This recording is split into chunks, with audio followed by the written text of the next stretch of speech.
constantly searching for what you've already got. I see the grasping, holding tight onto what is not, and then becoming entangled and empty now. Don't matter what comes back way, it'll never change who you are. Who you are is a light that shines bright as the day. Ungumuntu, mutu, butu, batu. Providence will take you from here. Providence is why you still are. So don't be consumed by fears. Ungumuntu, mutu.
What do you answer to?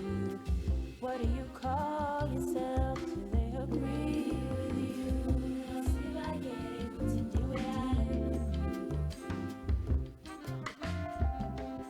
See, if you feel small, you're small. When you are tall, you're tall. What they believe reflects what you accept as true. The illusion emerges from you. Don't matter what comes past way, it'll never change who you are. Who you are is a light that shines bright as the day. Umumuntu, mutu, butu, batu. Providence will take you.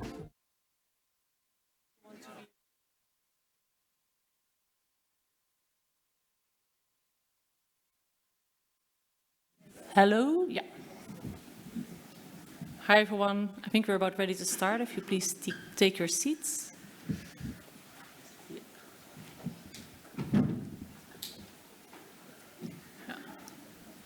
Well, it's 11 o'clock in South Africa, so I think we're ready to start. My name is Simone Recurrent, and I'm the head of programs of the Global Resilience Partnership.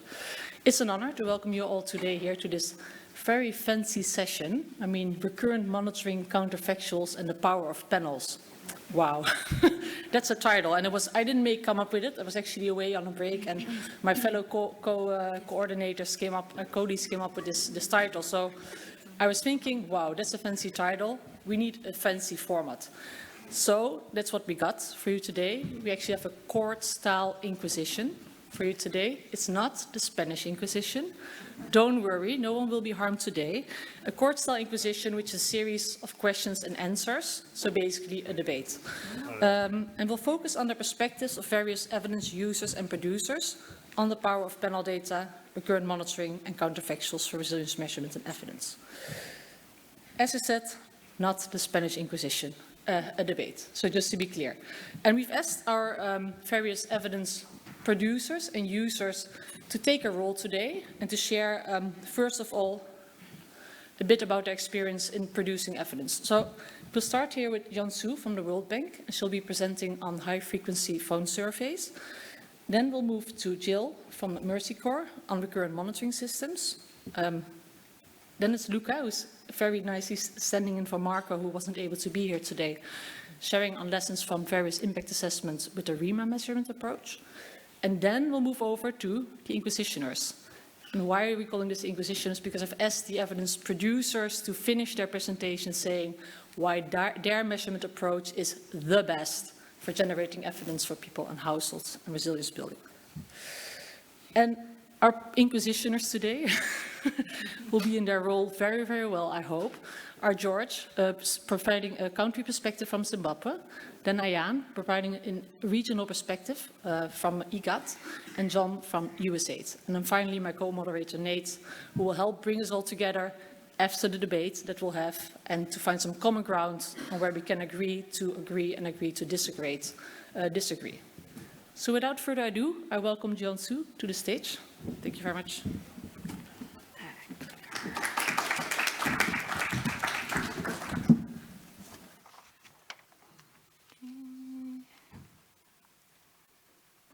Okay, thank you. So I'm going to kick it off with my pitch. It's going to be a little bit difficult to balance, 10 minutes between substance, like the technical side, and the narrative, but I will try to do my best. So for this presentation, I'm going to be focusing on a very large data collection effort by the World Bank using phone surveys during the pandemic. And before going into the details, very quickly touching upon the concept of resilience, which was actually talked about a little bit during the very first plenary session yesterday, which is the ability to recover from shocks and also importantly to return to pre-shock welfare trajectories. As it was mentioned this morning, of course, we want to get to better and higher trajectories, but at least going back to pre-pandemic or pre-shock trajectories gives us a little bit of a benchmark at least. So how to translate that into measurable outcomes is what we're looking for. And to give it a little bit of a distinction, we're looking at short and long-term measures. It's not black and white, of course, but it's just to simplify things a little bit. In the short-term measures, they track household welfare before and shortly after the shocks. And to distinguish from that, long-term measures, they refer to the capacity of households, including access to resources, to deal with shocks to avoid long-term negative consequences. And this in particular corresponds to the second part of the resilience definition that was actually mentioned yesterday again, which is the ability to recover without compromising on future well-being. So with that, a very quick overview of the World Bank's high-frequency phone survey effort, or in short, HFPS, for those of you who may not be familiar with it. These were all country-level surveys that were implemented starting in April 2020, and in some cases continuing through 2022. And they were initiated in response to demand for more data to understand what was the impact of the pandemic on household welfare. The coverage was really high. Around 100 countries were covered, and they reached almost 500 survey rounds in a very diverse set of countries representing more than 2.5 billion people. And this impressive coverage was mostly achieved thanks to low barriers to implementation and relatively low cost. Okay, I'm going to skip sort of the technical details on design and implementation, but I'm happy to take questions later on and also offline. But sort of on the contents of the survey, there was a set of core modules that was adopted in most surveys, and they included employment, income, food security, social assistance, and coping, and so on. But if you look at the surveys across the countries, but there was a bit of variation in the specific set of the questions that were adopted and also in the specific wording sometimes. So those needed to be harmonized to allow for proper cross-country comparisons, which is what we did at the global level. So now moving into the measures. So how is resilience measured during the pandemic? As we said, especially in the context of the pandemic, which is when these were implemented. So I'm going to keep the distinction mentioned earlier between the short and the long term. So on the short-term measures, there was a lot of attention and visibility on the losses in the labor market and on incomes and so on. And as we all know, the impact was highly unequal. And also as well, the subsequent recovery was very slow and uneven. So you can think of sort of the dynamic trajectory. And as we have also heard a lot about, the gender impact is something that has been highlighted quite often as well. And many governments scaled up its social assistance during the pandemic in an effort to stabilize incomes, and those came often in the form of cash transfers, in-kind transfers, and sort of other, a whole range of other mitigation measures that were aimed at building, resilience and would help households bounce back faster from the crisis. But unfortunately, very often what we found is that this type of support very often was delayed. It was the benefit amounts were not adequate, and the measures themselves, they often relied on inefficient means of delivery, such as subsidies. And the primary reasons behind this was generally due to structural factors. I'm not going to spend too much time on this, but for those of you interested, I have also put a reference there, but very much related to the lack of fiscal space, and in many cases, just a good social protection delivery system was just not present in the countries, and also high levels of informality, which made it very difficult to find and target the workers that were affected during the pandemic. Okay, now moving on to the long term. So long-term measures of resilience, as I was mentioning before, they help indicate to what extent households may continue to be affected by negative consequences of the shocks much later on. And here the focus was mostly on the loss of physical capital and human capital. And the reason was that these are very critical for households' productive capacity in the longer term. So if households lost assets or they lost savings, these are assets and savings that cannot be spent on investments or economic activities in the future, and it takes time to rebuild these assets as well.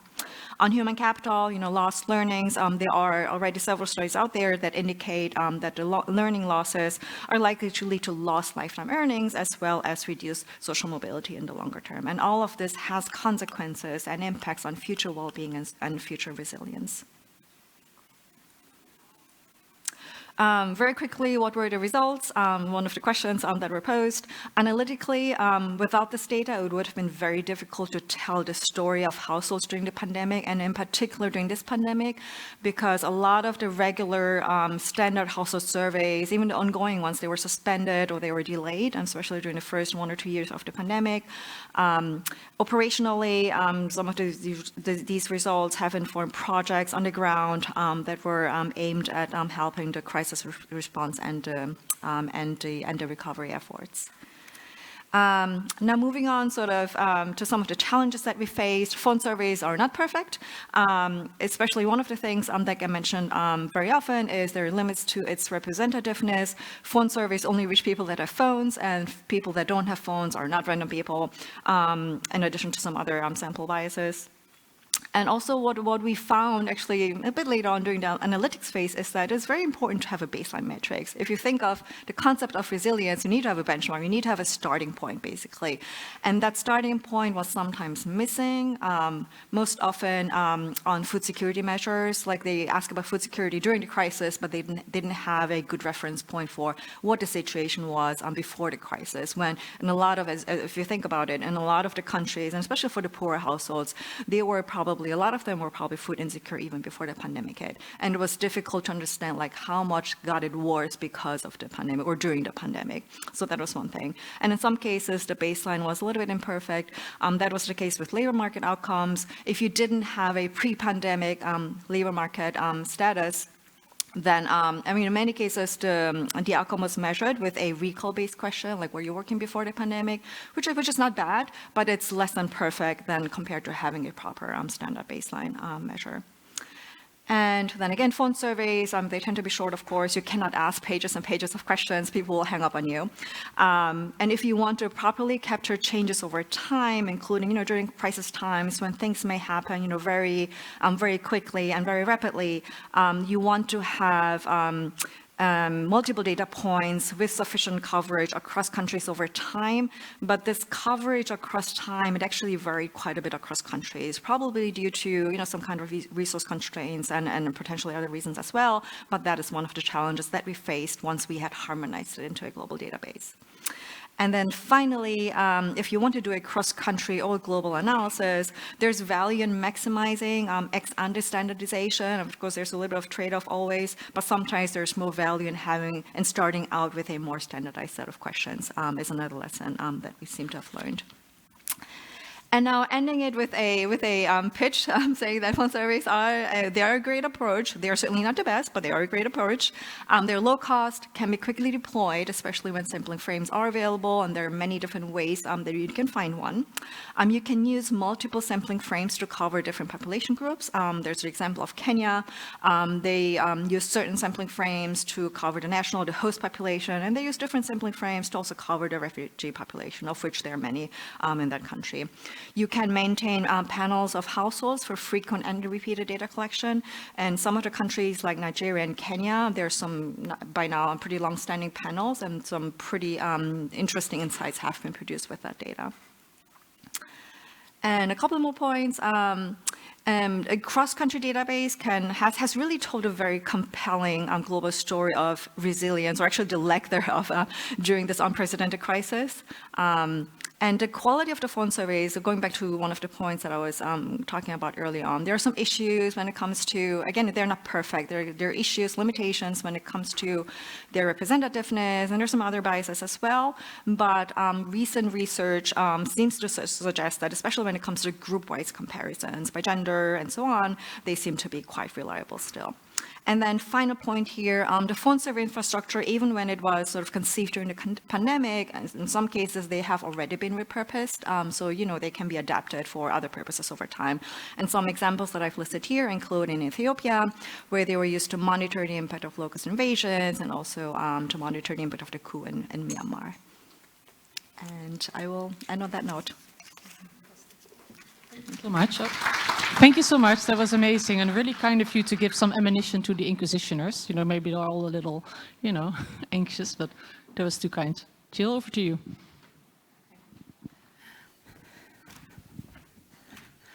All right. So thank you, and good morning, everybody. Today, I'm going to be discussing the resilience recurrent monitoring system as a method for measuring sources of resilience for people and households. So the implementation of resilience recurrent monitoring surveys has really increased substantially over the past decade. Since 2010, there's at least 19 different RMSs that have been implemented across 13 different countries. And when combined, these RMSs can tell us about the resilience of millions of people. However, despite the increase in the use of the recurrent monitoring system, there's still many challenges that remain with this method. And so really, to explore these challenges and the potential solutions, the Resilience Evaluation Analysis and Learning Award, or REAL Award, has conducted a landscape review of recurrent monitoring systems. And so that's what really I'm going to be focusing on today in my presentation. So for those of you that are not familiar with REAL, really quickly, it's a consortium-led effort that's funded by the USAID Center for Resilience, and it is led by Save the Children, Mercy Corps, and Tango. So this RMS landscape review builds on our existing knowledge of recurrent monitoring systems by focusing on identifying some of the key characteristics of recurrent monitoring systems, and then digging into what are the challenges that people are facing with these surveys and these methodologies, and then what are the benefits, what are the opportunities. It also looks at what are the future directions of RMS as a method. And I forgot to mention actually that we interviewed about 28 individuals in addition to doing a literature review for this. And so we interviewed folks, some of you which are in the room today, across different USAID missions, implementing organizations and research institutions. But really, when we were getting started, we were like, well, the inclusion and exclusion criteria. So what is an RMS, really? And so after reviewing all the literature, we came up with the following criteria.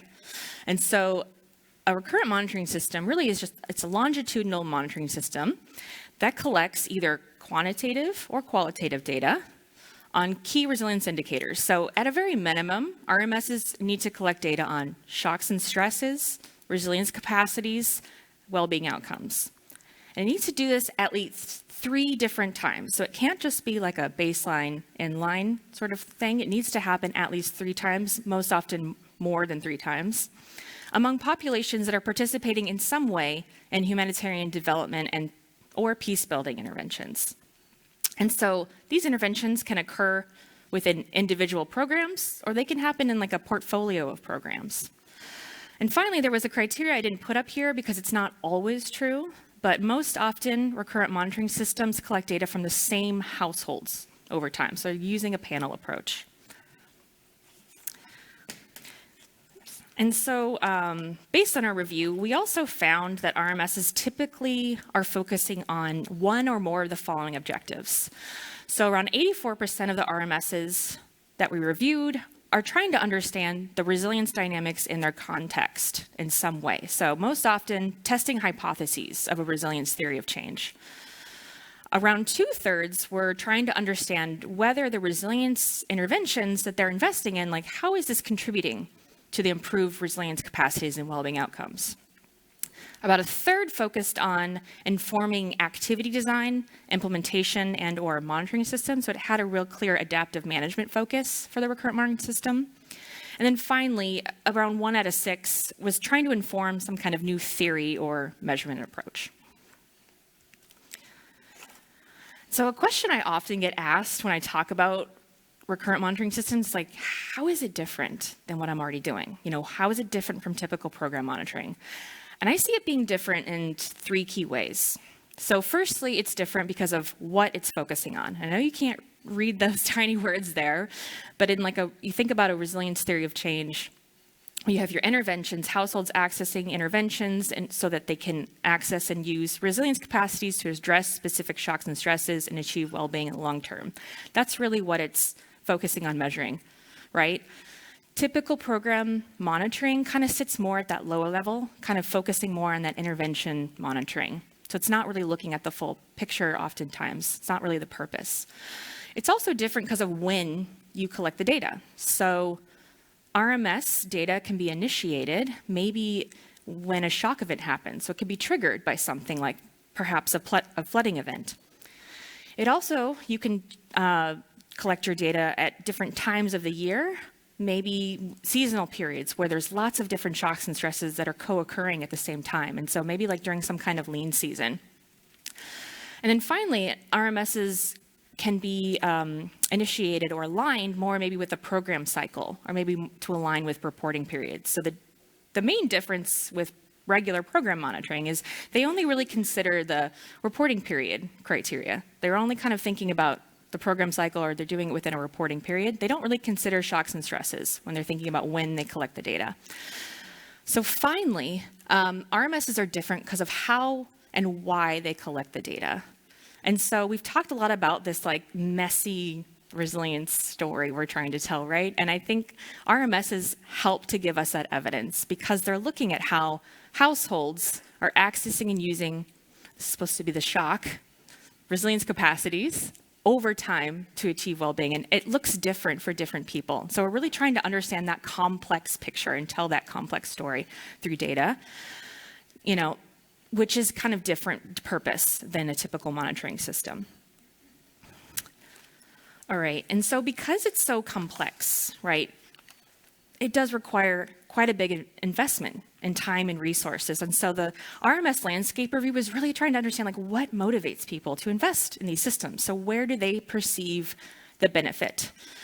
And what we found was that people were telling us it does provide that more nuanced picture of how people are coping, adapting, and thriving and responding to shocks and stresses in a given context. It also, because of the design, there is an ability to include an impact evaluation element if you want to. At the beginning, if you want to design that in there, you can do that.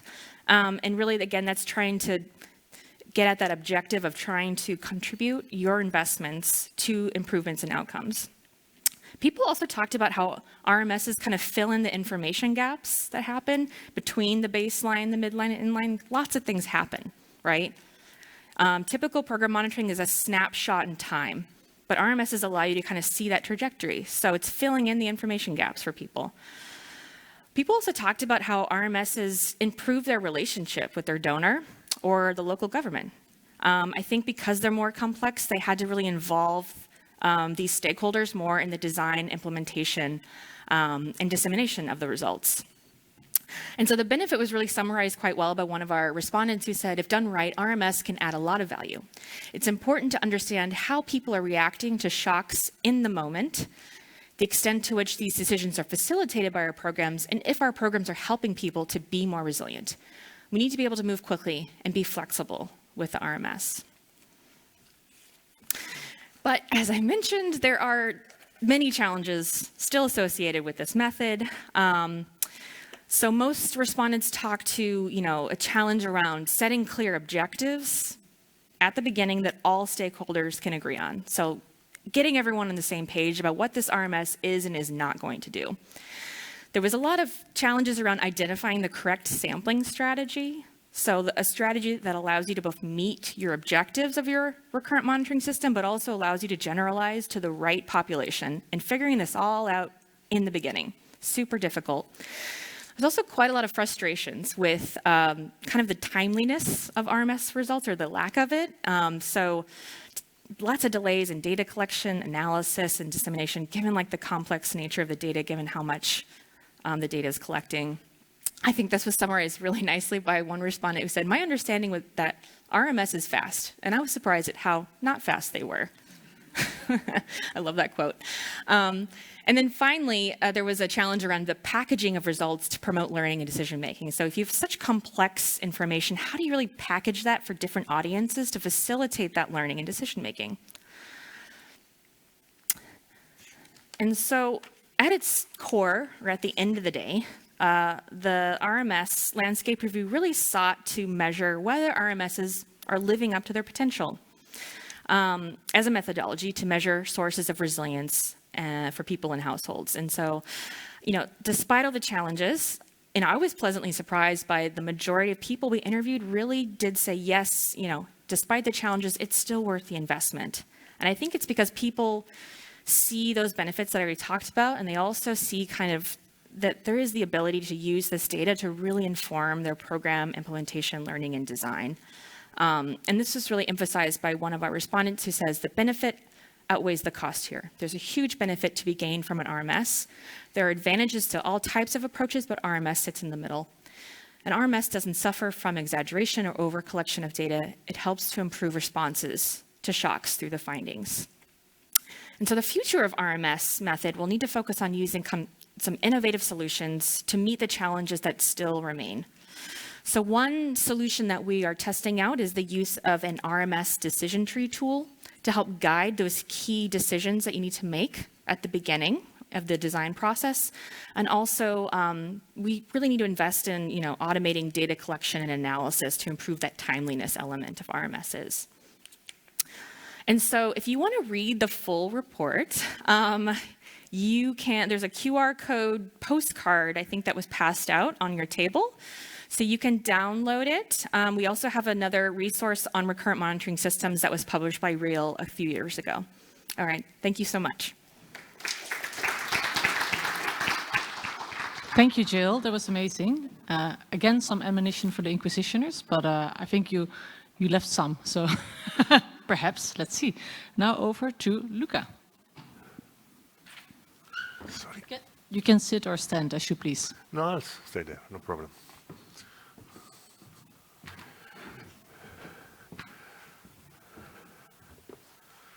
So I must admit that I feel a bit to be in a difficult position with this presentation for two reasons. Because before there have been two very shiny, brilliant presentations with PowerPoint. I don't have a PowerPoint. And the second one is I'm going to contradict what I just said 1 hour ago. Because 1 hour ago, 1 hour ago I said analysts, data producer don't understand users. And I'm mostly essentially users of information. So I'm going to try to say something that makes sense in terms of producers, but I'm not sure that I can cover everything. Don't ask me too difficult questions about the standard deviation and things like this. So what I'm going to talk about is about 10 impact evaluations that were undertaken by FAO for typical FAO project, which is essentially project in the agriculture sector, infrastructure, support to livelihoods, training to farmers, in very difficult context, conflict affected, drought affected. And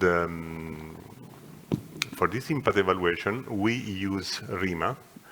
RIMA that, for the one who don't know, is a tool which is basically, the name is Resilience Index Measurement and Analysis, and it's helpful to calculate what you call the Resilience Capacity Index, and it's a little bit different from Tango, but not too different, and it's based on 4 main pillars, no? Which is asset, social safety net, adaptive capacity, and access to basic service. So, and then a number of indicators are clustered around these four pillars, and it's useful to measure the resilience capacity, but also to characterize household.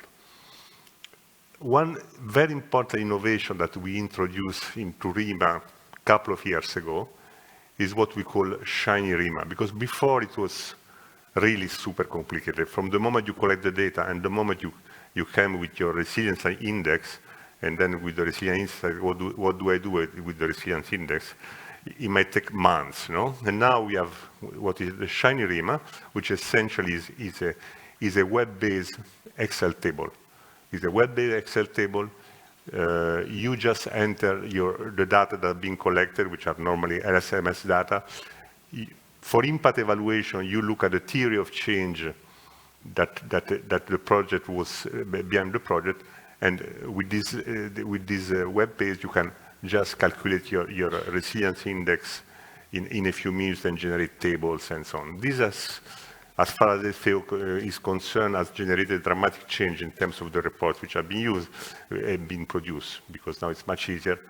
In the last 2 years, I was looking to the statistics.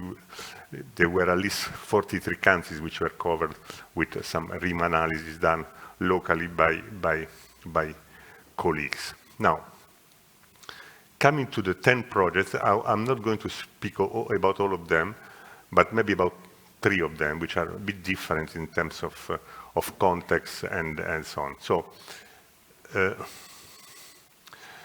these are based on panel and panel household, no? And the panel is between 500 and 1,200 with control group and so on, depending on the size of the people that have been reached. So, and I'm going to talk about 3 cases. The first one is Somalia, Wabi Shebelle, Lower Shebelle, sorry. Lower Shebelle, drought affected, conflict affected. Before, in the 90s, there were incredible efficient canals for irrigation, which were basically abandoned because of the war and things like this. So in this specific context, FAO helped to rehabilitate this canal, and we could see, because when you talk of impact assessment, first of all, you look at the impact on people's livelihoods, but also in terms of resilience. No? So you could see that people have diversified, as a result of this intervention, have diversified their income, they've extended the area under cultivation. And the interesting things, and this comes to the resilience, okay, the resilience index increased by 9%, but what does it mean, resilience index increased by 9%? The interesting thing, it was that last year, you all know the problem that Somalia has been facing. Last year in Somalia, because of, I don't know, which, maybe the 6th or 5th drought in a row. So in the areas were covered by the project, there was a worsening of the situation in terms of acute food insecurity, but to a much lesser extent than in neighboring areas. So that is, in a way, show that at least some resilience has been created to the creation of assets. The second project is in Madagascar, the Grand Sud, and this is a project which has provided a number of agricultural livelihood support from fishery to livestock to agriculture. And there, the interesting thing it was that when the COVID exploded and there were a number of restrictive measures that were applied in in Madagascar, restriction of movement and so on, in terms of changes, in terms of resilience, we saw that in the case of the beneficiary group, there was a lower level of loss in terms of assets. The last one is South Sudan. I mean, all easy places. In South Sudan, we are talking of, if I remember well, sorry, because sometimes my problem with geography is, so it was in lakes and central Equatoria. There, the target group were pastoralists. For a number of reasons, pastoralists have a lower access to service than agriculturists. There are policy on this. So the effort there was essentially to provide training to pastoralists through an approach that the FAO called Pastoral Livelihoods and Education Field School. And through this we could see that also in South Sudan there have been in terms of, again, shocks there, and in terms of negative coping strategy, the negative coping strategy of the control group were 17%, I think, lower of the beneficiaries were 17% lower than the control group. So this is in terms of impact on resilience. So what are the source of resilience? Again, from an agriculture point of view, FAO point of view, and so on. We are completing the meta-analysis of the 10 studies, but I would like to single out 4 key sources of resilience.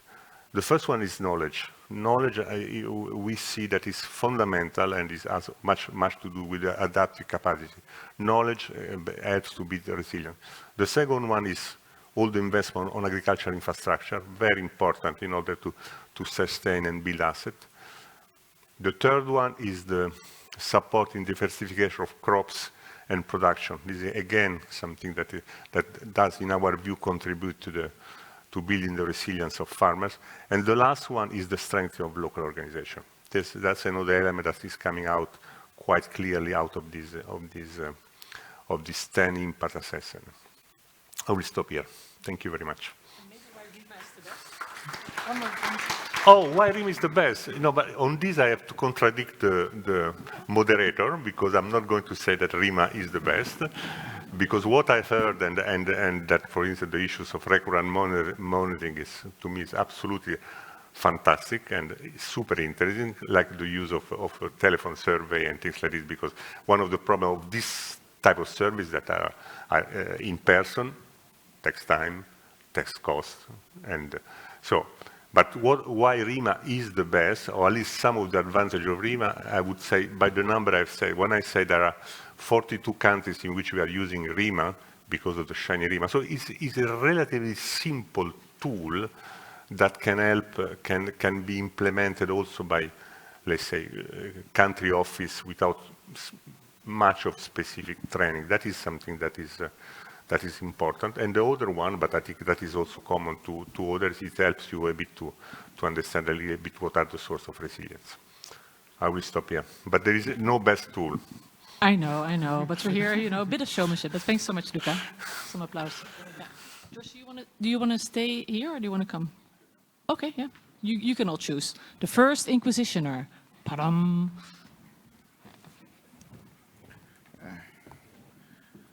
Thank you so much. It's a very good morning to you all. It's quite a challenge actually to now migrate to the decision-making users coming from a producer to a decision maker. But the good thing is, I also come from a producer, and I have a fair appreciation of the different, the hybrid of the resilience framework. Zimbabwe benefited from what we called capacity building within the government structures, with the 15 government structures or ministries being capacitated with the necessary capacity for resilience through the Tango and we want to acknowledge the support from the USAID. So we emanated and we implemented this from a position where there was convergence of understanding and desire to do things differently. And that on its own was a motivator behind the country pushing the resilience agenda. And this is why I'm also excited to share our experience as a country. And more importantly, because we realize that for the past number of years, we have been implementing and responding to drought and other challenges, but without graduating out of the perennial problems the country has been facing. So what has been the challenge? And when we now interrogated the shocks through the resilience framework, we realized that we continuously and could map the shocks that the communities were experiencing and the households were experiencing. But however, we were not relating our response to the reality of the shocks. A good example is drought. Drought and the amount of rainfall received in different geographical areas was not also connected to the government intervention programs, which is distributing the same variety of seed throughout the country and everywhere, which also affect the yield, which is productivity. So when we were implementing and understanding the resilience framework, it now convinced us that we also have to look at outcome indicators, the well-being of the people. What is it that when we analyze the challenges that people are facing, that we should carry within our decision-making process to inform action and implementation at the ground level? And that's how we were doing it. We were able to look at the shocks and stressors. You know this, I don't want to repeat that. But also, we were also able to look at the severity and the impact of those shocks and how the households were being affected.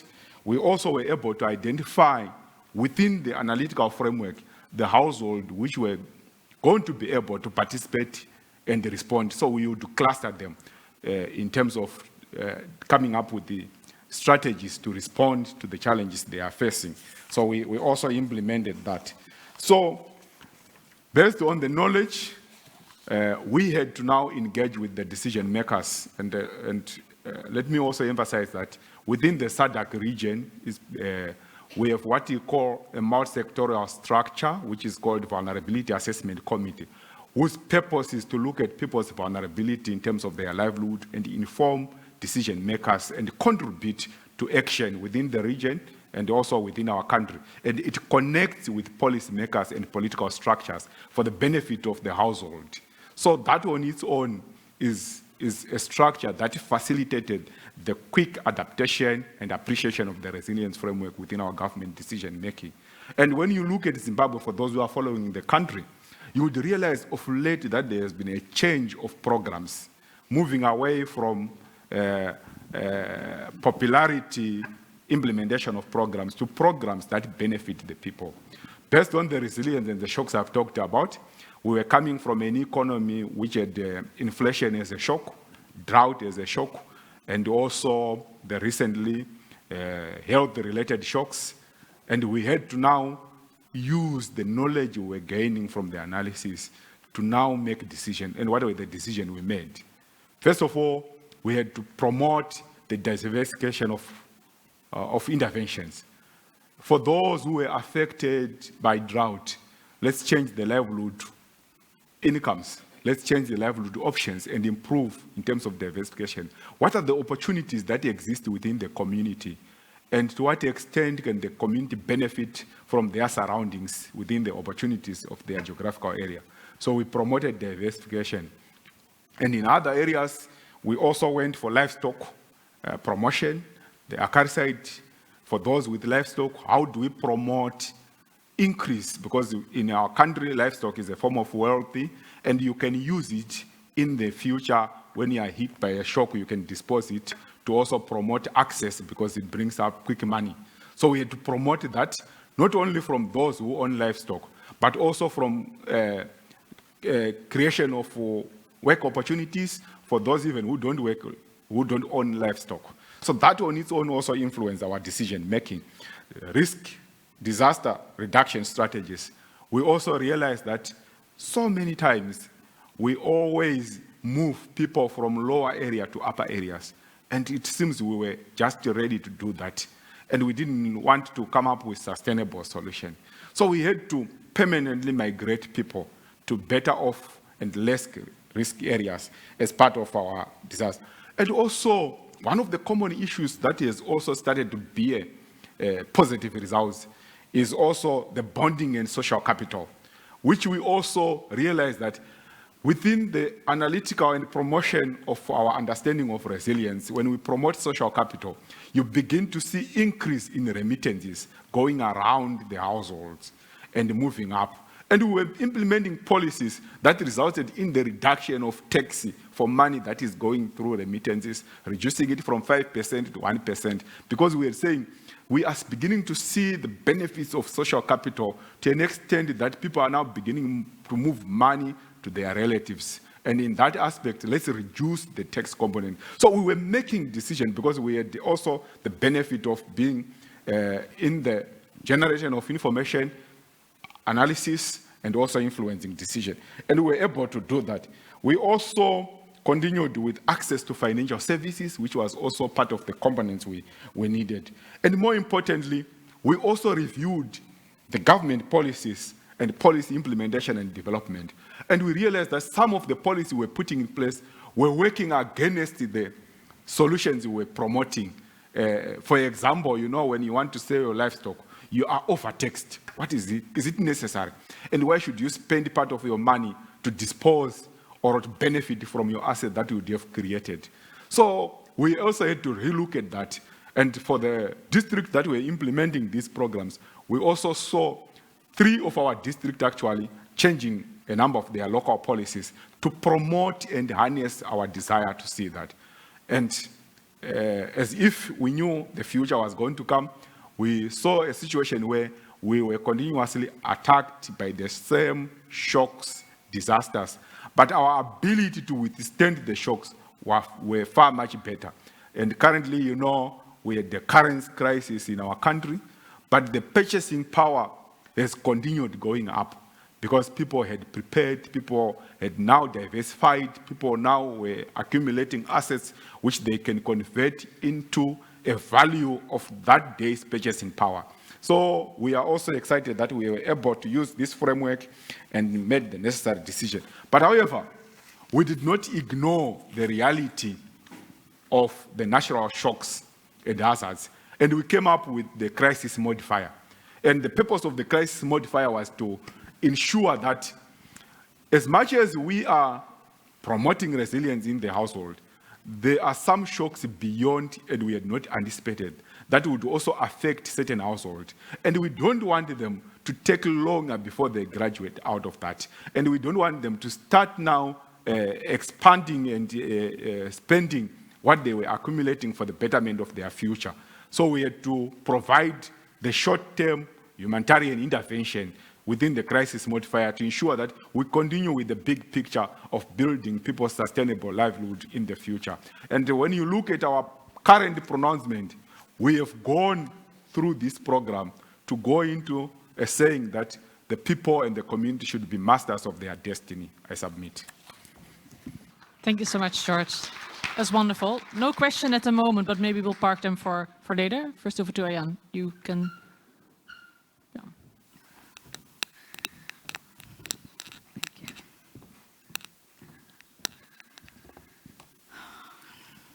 Good morning, everybody. I think I prefer Luca version 1 than version 2. But I'm grateful for Luca version 2 too. We are in a very difficult position as IGAD. We are government of government. You heard what my colleague George from Zimbabwe provided with as a country overview. But imagine that multiplied by 8. He mentioned it as 15 national institutions that were capacitated. And you can imagine the scale of resilience measurement and evidence that we need. So what I struggle with, and I really appreciate, I truly appreciate the leaps and bounds and that were made in terms of methodologies.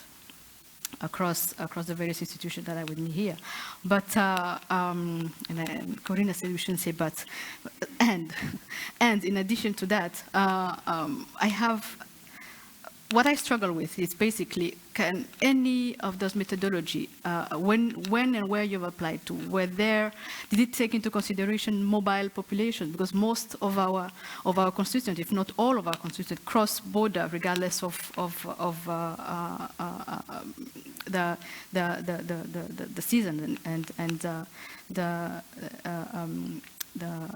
time of the year, specifically when as a coping mechanism, I would say, or even as a seasonal pattern.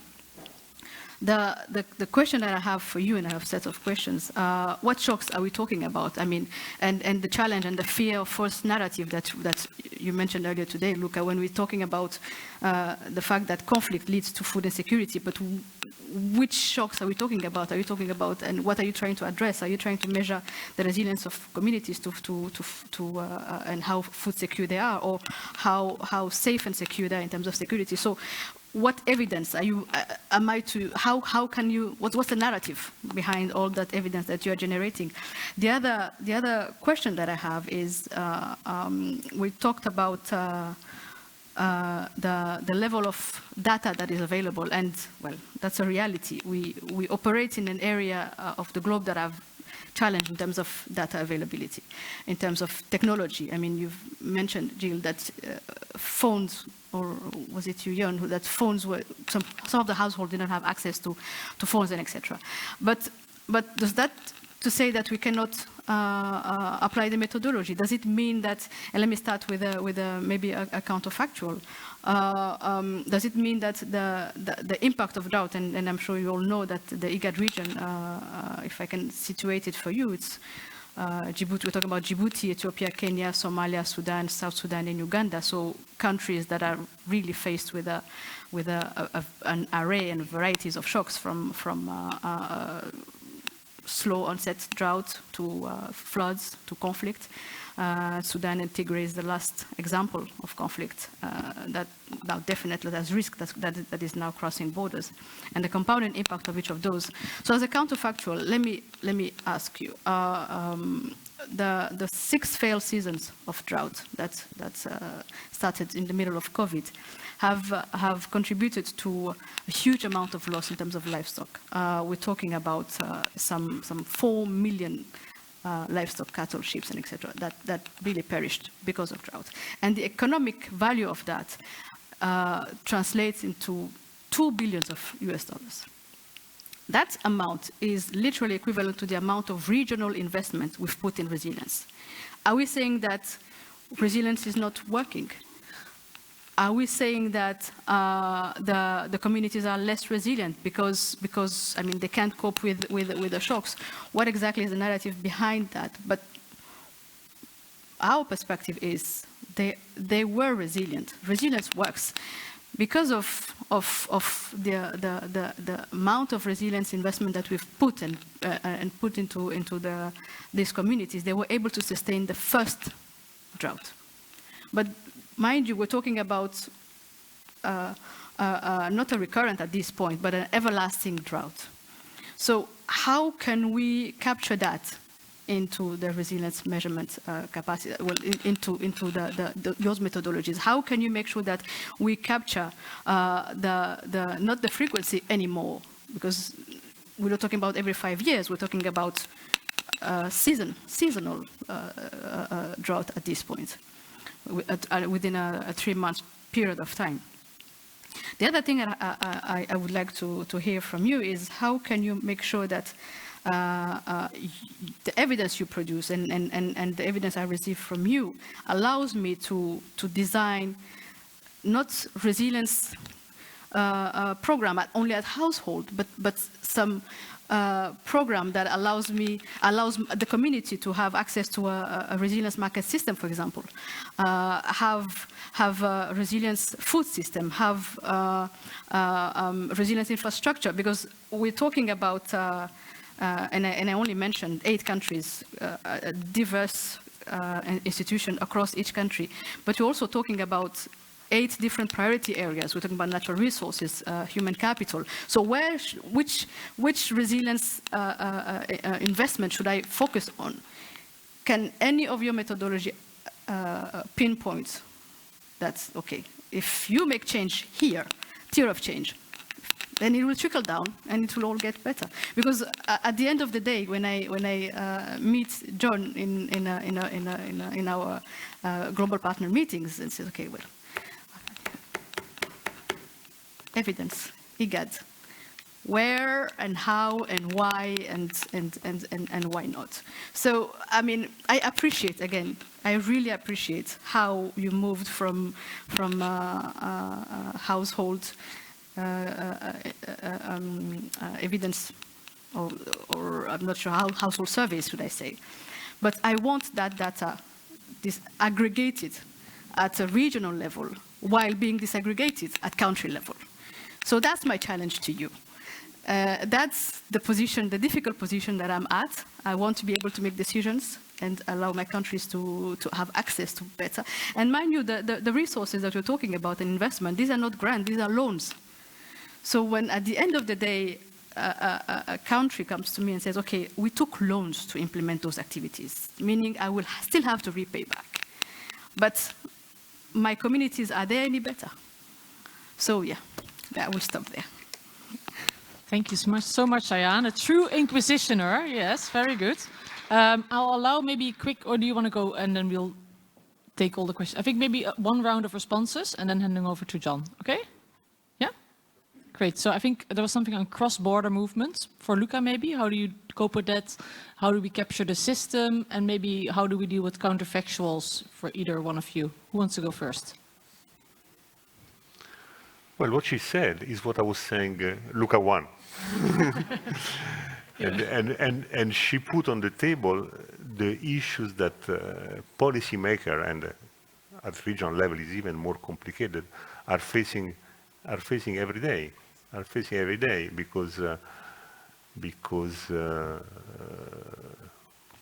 was talking about this 10, 12 project that FAO has been doing impact assessment, which I think it was properly done. But at the level of a person like Ayan, what does she do with this? No? If you tell me that I did a little bit of investment with 10,000 people in a rural community, how can I translate this for decision making at a higher level? And if these are loans,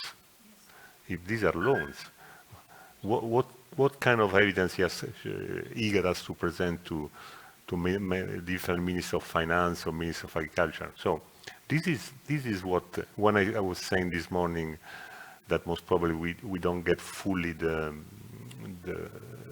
perspective of policymaker, and this is the perspective of policymaker from a region which is really affected by this. So there are plenty of technical solutions, but I think we need to rethink a little bit what we are doing, and because we are too much looking at our own world, no, our project, our tool, and we miss the big picture, And I want to come back on what I said, Luca 1, around the issues of system in fragile context, because that could be maybe the way to look at the evidence to be generated rather than projectize on something. So food system in fragile context. I mean, she mentioned the issues of cross-border. So what are the policy and the program for pastorals in this year now? I know that it's difficult to say. The question is pastoral going to be still a viable way of life in 10 years from now? This is something that is not a given, no? It's not a given. So these are the kind of questions that, as a community here, we have to face. I really don't have answer because she put on the table all the issues which I fully share. So hard questions, yes, very well done. Maybe brief responses before handing back to John. Yeah. Okay. Yeah, thank you for all of those provocative questions. I think you got at the heart of a lot of the challenges.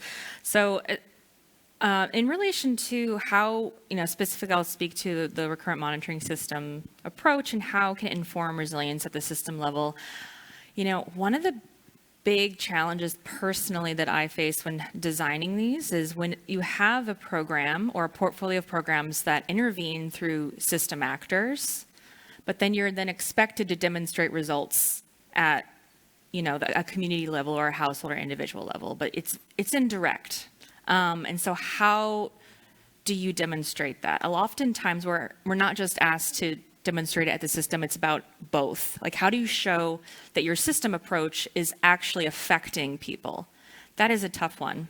I don't know what the answer is, but, what I found to be useful is to have a really clear theory of change, right? And understand this is how we think our interventions are going to affect that.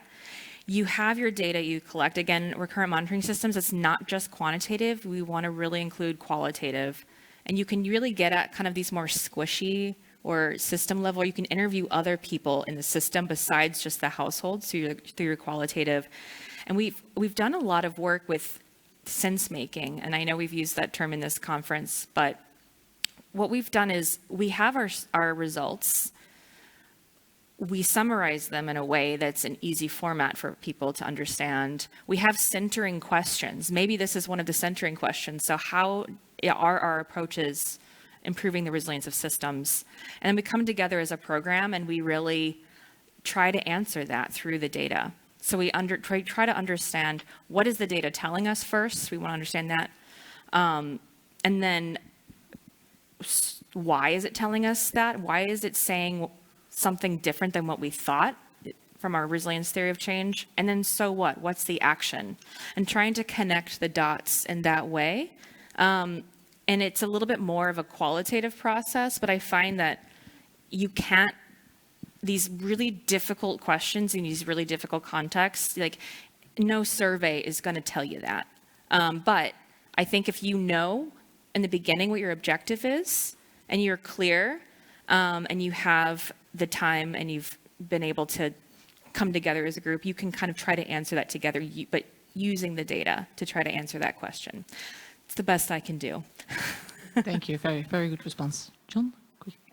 So I want to make 2 points, I think. One a bit more specific and then one a little bit more general. On the specific point, I think it's actually related to your comment, Ayat's comment on how to get data on mobile populations. I just wanted to mention a few specific cases that I know of. So there's at least one case that I know of where nomadic populations in Djibouti were surveyed. I do believe it was actually an in-person survey. So there are some examples of where it has been done. It was challenging from what I know. But then also more recently, I think there have been some surveys which I think relied mostly on WhatsApp, on the WhatsApp applications of the displaced populations that are flowing into EU countries. Now 5, 6, 7 years ago, there was a huge effort actually by the World Bank as well, and also more recently in some of the other countries that are receiving a lot of displaced populations. And that actually brings me to my broader point, which is that I think with the pandemic, I mean, before the pandemic, I think people were aware of phone surveys, some other applications. They were used in more specific defined context. But with the pandemic, as we were forced to use phone surveys, I think the comfort level has also gone up. People have now have the experience, they've done it, they've seen it, and so on.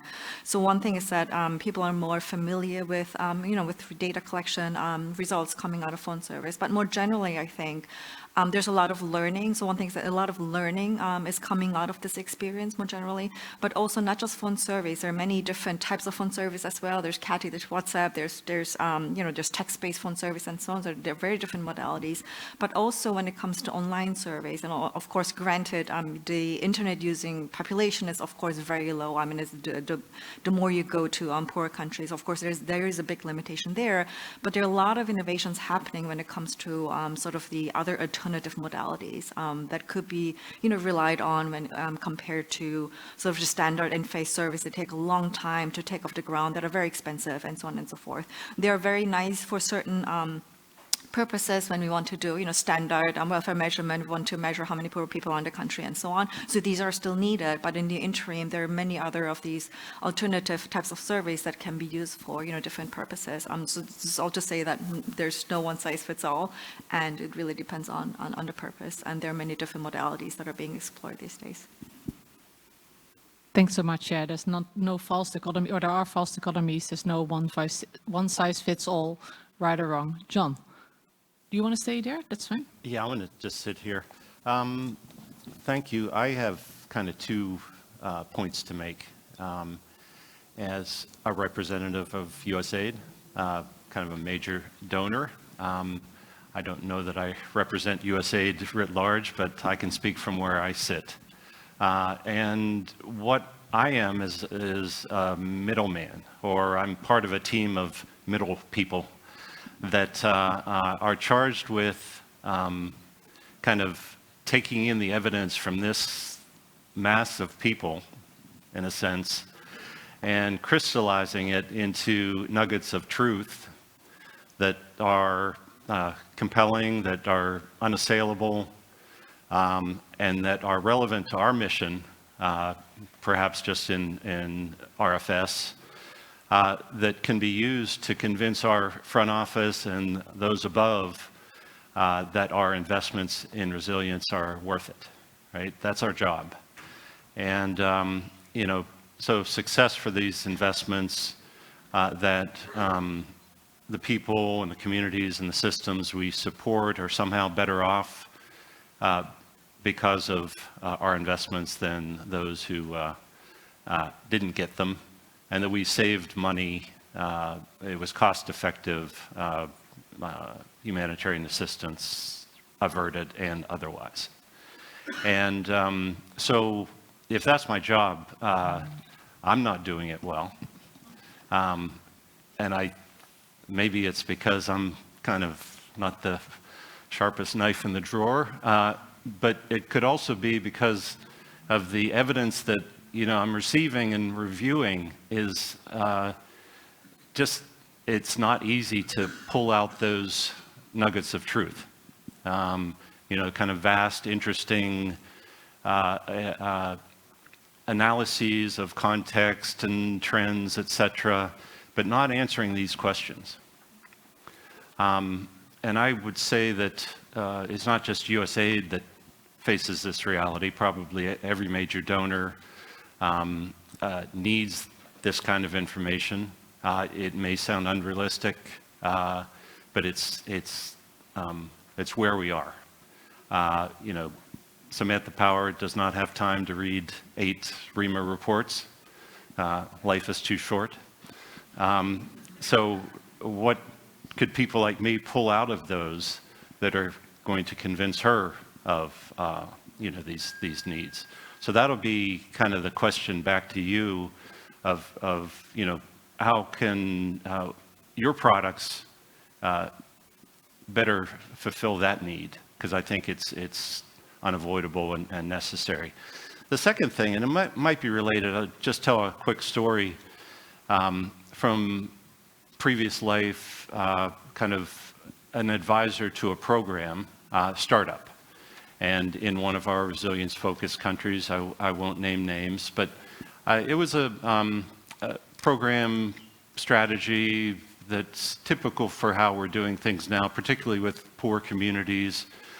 So kind of starting slow, starting from where they are, the group formation, maybe some community savings things, some basic training there, building financial literacy, perhaps with women, building confidence, growing over time, maybe linkages to basic services eventually, and then some business planning perhaps, considering the risks in the area and choices made not by us but by them about, well, I'm going to go into poultry and I think that's the best choice for me, etc. And so, that's how that program was designed and was rolling out. So here comes the research partner. Yay, we have a research partner. And they say, well, hold everything. We need to do our baseline. And so it's going to be an RCT. So you need to tell us which are the poultry households and which are the irrigation households and which are the vegetable households. And we need that information now. And it's like, sorry, this can't happen. This would, to fulfill your needs, first, impossible. Second, would kind of ruin the strategy of the program and our whole theory for how, our whole theory of change, basically. But what's going on there? It's basically a mismatch of kind of assessment or evaluation methodology with the nature of the program. Just not matched well. And it's not that either one is good or bad or anything like that. It's just not matched up correctly. So I have been pondering this and talking to different people here. So from what I see, our approach to programming has evolved considerably in the last 2 decades in very positive ways. So we're not doing this kind of top-down service delivery, handout sort of approach that might have been our style 20 years ago. So it's more a localized, this is our aspiration, building from what's there, a systems approach. We're building systems. We're not just working with households. We're layered with, other programs, including some non-USAID actors. And because we're working in areas of recurrent crisis, there are shocks and stresses that change things constantly. There might be a forced migration. There might be new interventions that come in to respond to a change in situation. Definitely will be new actors, humanitarian and otherwise, that flood in. So it's like constant change. And I don't see that our evaluation methods have evolved to keep up with this very positive trend. And go back to the kind of the simple foundation, the counterfactual, the with, without, these things worked great in the laboratory, in the research farm.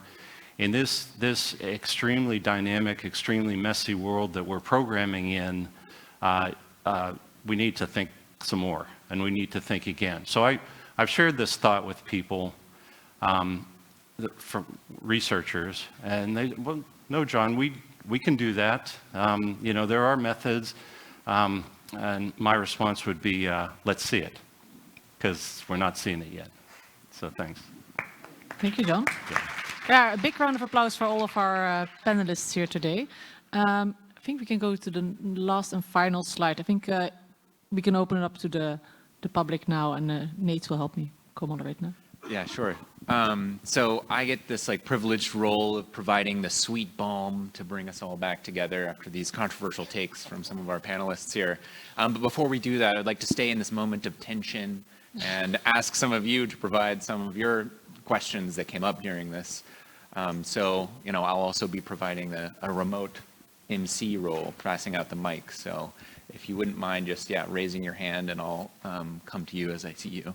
So we have one here in the back.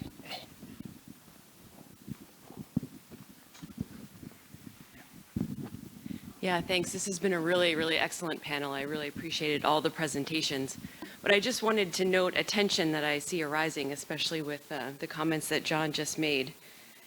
I mean, I think there is a real tension between being able to attribute the impact to a program or a type of intervention so that we can really know what works, what approaches work, what design features work, and being able to do these types of programming approaches that we think are more effective based on our theory of change.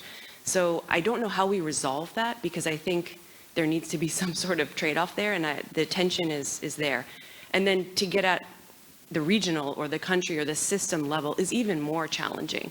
And so if we want to be able to show governments that these investments are paying off, we have to be able to attribute the impact of that investment to something, to some kind of outcome. And so I think we still need to figure out the research around how we show those benefits and how we can make the case that we need to continue or increase or whatever these investments, and then in what and how. So yeah, I don't know how to resolve that tension, but it's clear that it's there and we need to do something about it. Do any of our speakers want to respond to that? Or maybe also some of John's questions. How do we have more actionable evidence? I think your first point. And then what are the new M&E methods that can align or, combine with the new ways of programming? Yeah, I can speak to really quickly. So the comment around being able to demonstrate these investments in resilience, is it worth it? How do we package these complex findings? Again, our review found this is a common challenge of like translating it into something that's easy, and we all want that. I think where we can do better is, really upfront.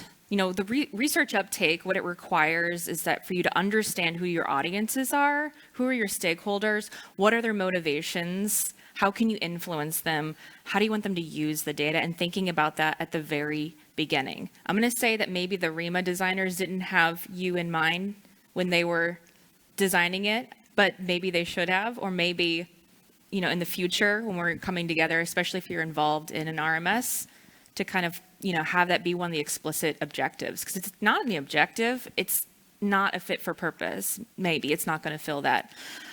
However, we have enough RMSs out there now that I think someone could do a review, like a meta review, and be able to pull out those nuggets because we have the rich data. It's just that it's not anyone's job necessarily to do that, but it's there. And I think the time is right to be able to kind of be able to package these results for different audiences. And then I think both John and the woman who asked the question mentioned, this like the tension between wanting to do these hardcore, really methodologically sound studies versus,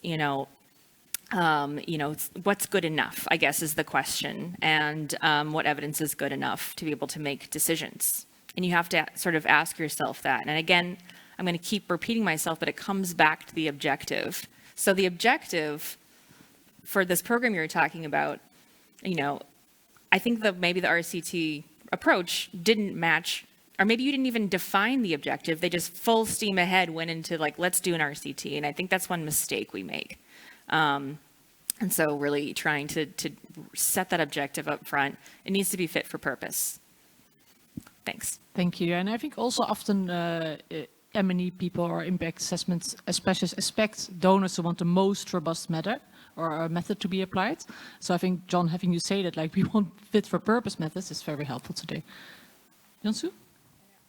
Yeah, just to also quickly come in and react. I fully agree with what has been just said, and I think on the impact evaluations, I don't want to say the first best. I mean, there's still concerns about external validity, scaling up, and so on. But it provides for a very clear lab environment, which I think actually in reality we rarely have. So in the position that I am very often, myself and my colleagues, we tend to be more on the analytical side. We always have to question about, how the attribution aspect and how to attribute programs, investments, what is the impact and what is the return to these investments. So specifically on, a range of fiscal policy specifically. During the pandemic also, but, also more during regular times.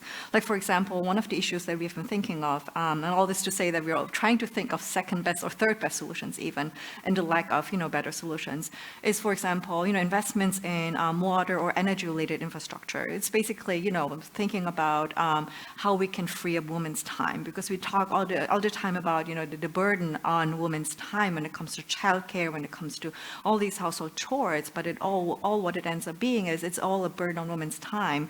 So there's not much time left for any other sort of productive activities, right?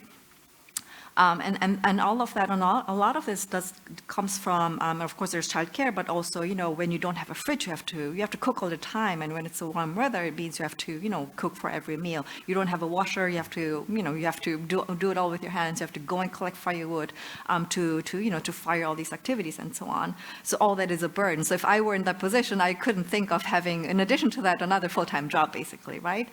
So that is kind of the context that we were thinking of. And, all these, governments and NGOs, a lot of these investments, spent on, I think most immediately on water and sanitation facilities, but also in areas, stoves and so on, where I think investments tend to be less made.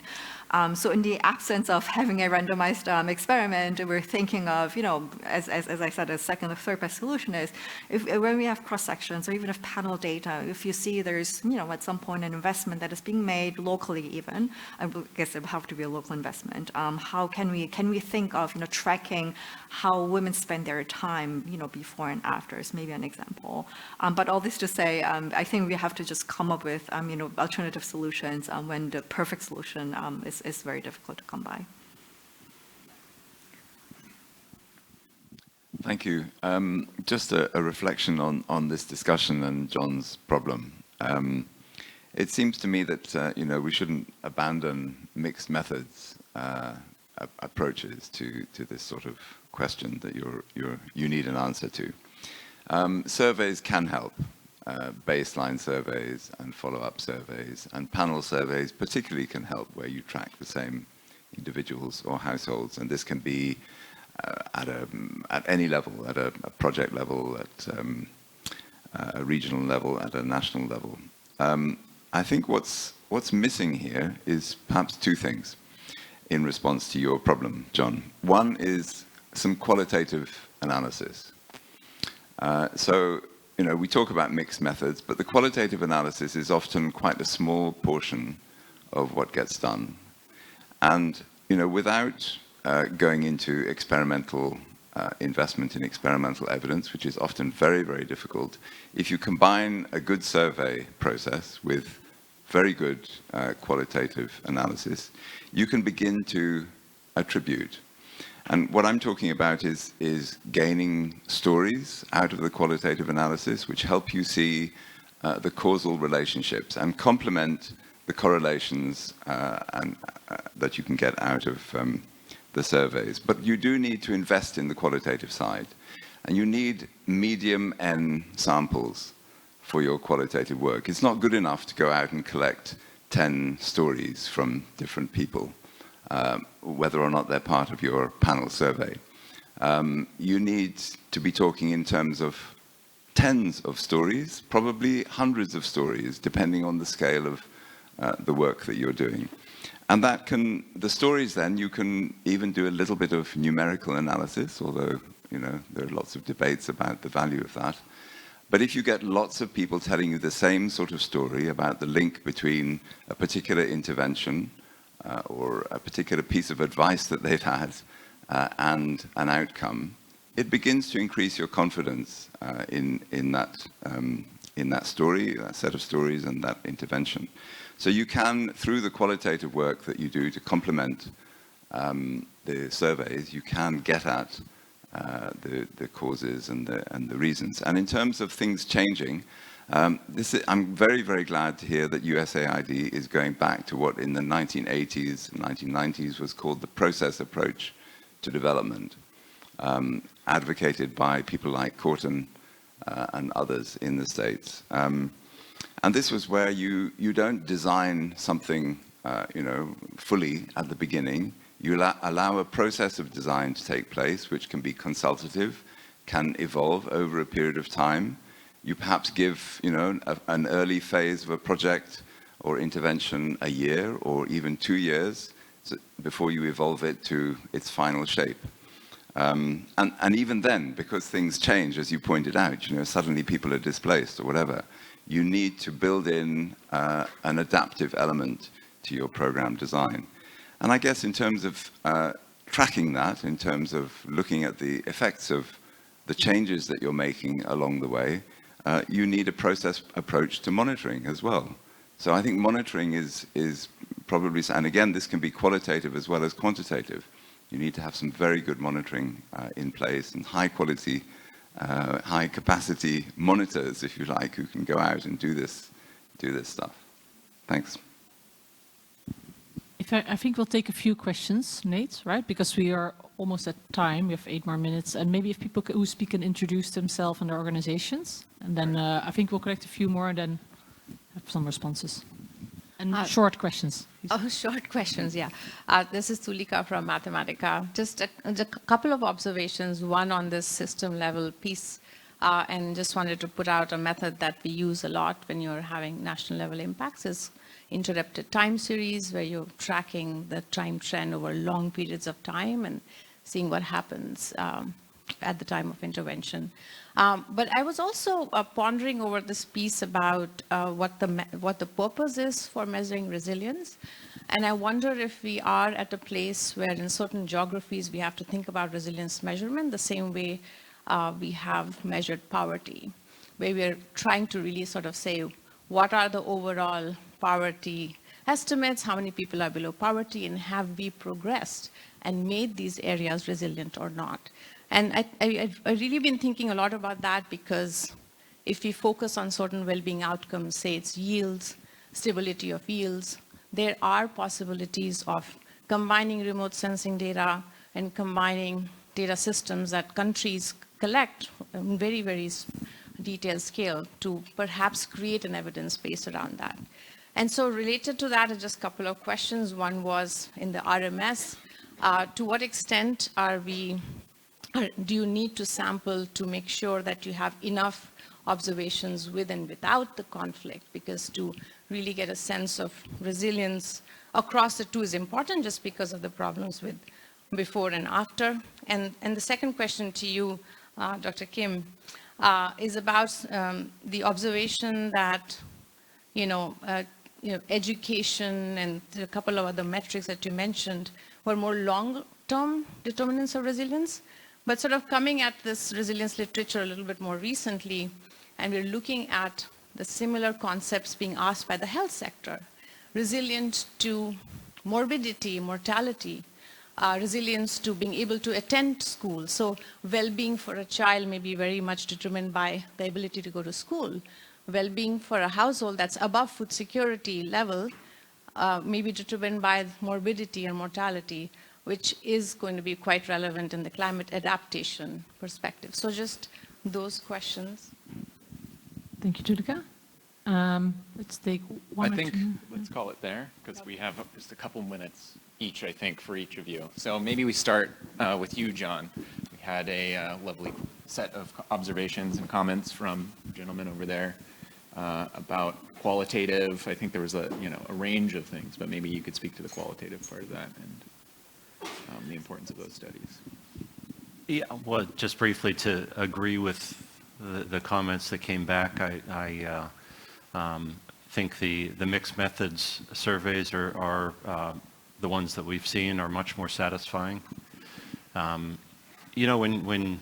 you present stories, the response is usually, but that's a case. How widespread was that success? And if you present numbers, it's the opposite. It's where's the human face to that? So I think probably an easy win is marrying these quantitative surveys with not one or two, but a substantial set of cases that kind of prove each other. And so let's pursue that. Excellent. And then, a question for you, Jill, I think, from Tulika about the RMSs and their relevancy over long time series. Right, and I think you asked specifically about, how do you sample when you're thinking about defining your sampling frame and trying to putting in another element of whether people are, shock prone or not, or whether they're experiencing conflict or not. And just really quickly, I think we've started to think about shocks differently. I think, Ayan, you pointed to this, that they're not discrete events. Like drought is no longer like, I think the first RMS was during the 2011-2012 drought, and it triggered it and we did the RMS and it was kind of, there was a clear boundary, but I think we're moving into a different space where there's no start, no end, it is happening, seasonally maybe, or there's times of the year that it is happening, not happening. So I think it's like, my personal approach to kind of understand that, because it is a variable that you have to think about, like how the exposure to shocks, does that affect their outcomes? And then the way that we approach it typically is trying to measure at the same time point every year and just compare. And different people in your sample, the heterogeneity is wide. Some people are going to have a little exposure, some people are going to have a lot of exposure, but you have to include elements in your survey to capture that, and it's a part of the picture and a part of the story. So I don't think anyone's going to be completely, I don't know, like every once in a while, one or two people will say, I don't experience anything. But in general, when you survey people, they're all kind of experiencing everything all the time. So it's about, I don't know, there's probably not a great answer for you, but I'm finding that we have to kind of think about shocks differently. They're not discrete events that just happen at this one point, and either you do have it or you don't have it. And trying to build that into how you measure and the approach. Great, thank you. And then, yeah, Dr. Kim. So I can respond to that question. So health, food security, and so on. So this is actually one aspect that I trimmed down a little bit in the presentation because of lack of time. But on health access, so just specifically speaking from the perspective of these surveys that we did during the pandemic, there were a lot of questions on measuring access to health, access to the health system, and that was one outcome that was actually, there were a lot of sort of constraints early in the pandemic, but that was one that sort of rebounds fairly quickly as opposed to other outcomes. On food security, so on your longer term question, which I think is probably speaking to some of the findings where it was that food security was affected very much, and I think there the link was sort of on malnutrition, how it can have long-term health consequences, including cognitive function and so on. Basically drawing on or basing the findings upon findings from the earlier literature and so on. But I think on the more general question perhaps on measuring long-term outcomes and so on. I mean, if the question is for example on measuring early child outcomes, how they can have long-term consequences and so on. I mean, phone surveys, I'm speaking from the perspective of the phone surveys again. I think phone surveys can perhaps complement, especially when you want to do some kind of high-frequency monitoring. But probably for these types of questions, probably a lot more detailed information will be required, including on some anthropometric measures, in which case I think in-person surveys might be perhaps better suited. Great, thank you. So yeah, we're getting close to the end here, and now we can kind of start to resolve some of these tensions. All of our panelists have done a really good job of kind of couching some of these hard takes with, the understanding that there's the right type of evidence will fit the right type of question. And so we should be kind of guiding our measurement in our evidence aspirations with the type of, questions that exist around the programming that we're, putting out there in the field. So that could be things like, for, certain types of RMSs, you might plug that into a systems based approach, but focus more on trying to understand how that trickles down. It could be, using impact evaluations where appropriate and where the activity is aligned with that kind of goal. So yeah, I wanted to ask this final question. What is good enough resilience evidence to make these kind of important policy decisions that we have? And I wanted to turn it to, Ayan and George here. So George, you had some great comments, I think, on the government of Zimbabwe and how you have brought in some of that resilience evidence. And so I just wanted to see if you had any final thoughts about, how to, make this what is a good enough resilience evidence estimation. No, thank you so much. Yeah, we come from a country where we were more or using the livelihood-based framework. And when we were presented with the resilience framework, it sort of fit into our desire because we wanted to improve people's livelihoods within their community, whether in urban or rural areas. So one of the critical issues that has been affecting our country is food insecurity and malnutrition in all its forms. So when we looked at the evidence, the resilience analysis was to speak to those pillars, more specifically into national food security, which is cereal availability, which is production. But also important is the access, which is when you improve people's livelihoods, you improve their dollar value, which also facilitates their access to their normal food. But also, it was also speaking to the different shocks. To what extent have been people facing shocks, and what are the indicators which was being brought to the table to speak to our ability to respond to those shocks? Then you begin to look at education shocks. You also begin to look at social protection shocks. You also begin to look at nutrition-related shocks. And those information which were coming from the resilience analysis and framework was speaking to the policy decision makers to desire to improve people's quality of life. And remember, our country, we are still aspiring to go in the middle income economy. So the improvement in the income, which is a track of income indicators and a number of poverty-related indicators, which are already included in the resilience analytical framework, were also key and motivational for decision makers because they were able to measure themselves in terms of how they are improving the social welfare of their people. Thank you. Yeah, I think that's great. So bringing in, you know, a big understanding of all these shocks. And I know we're a little over time, but yeah, I wanted to give the last comment on this question to you. Thank you. That's very kind. It's a great challenge to. I don't know. I see this question as a beginning of a greater conversation that we should have between the evidence producers and the rest of us, the users. Luca version 1.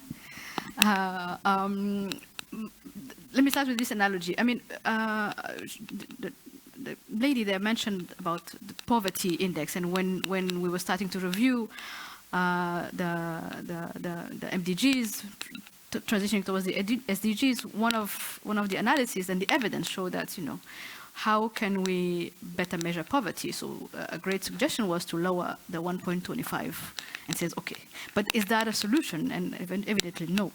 Another evidence, and that's a counterfactual that we really abide by, it's evidence suggested that some, in two different instances, quite funny, women and children in two different locations spend a long time fetching water. So resilience programming comes in and says, okay, well, let me just provide some water infrastructure. But when the partner and the donor, and it was not USAID, came back and see the state of the infrastructure, they were both instances, they were destroyed.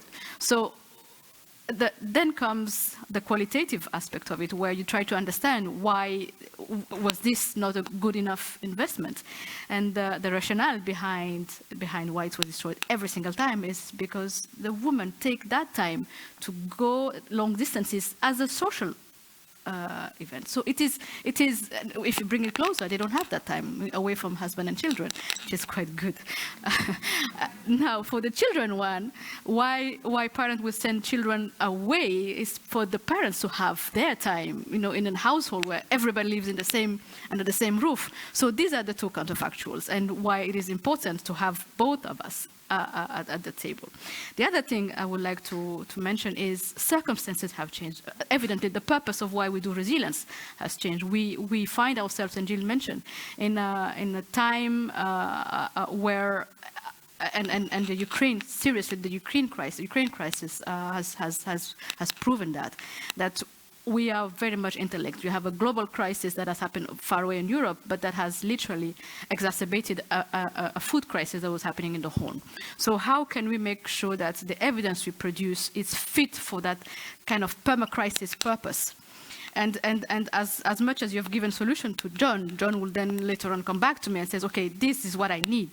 But does it fit my purpose? Does it fit the purpose of the constituents, which are 8 countries and all the other challenges that I have? So I would end, as I said, with an opening that it is the beginning of a broader conversation, and I think the Global Resilience Partnership has that challenge up in its sleeves. Thank you. Thank you so much. Yeah, and we will continue the discussion tomorrow. I think the first session will be on devising principles and priorities for resilience evidence. So that's a great continuation. And then after that, in this room, there will be a session on measurement frontiers. And of course, I think we don't have the answers after the end of this conference, but maybe we'll get a little closer. And please take a chance to grab any of the speakers here and give them a big round of applause.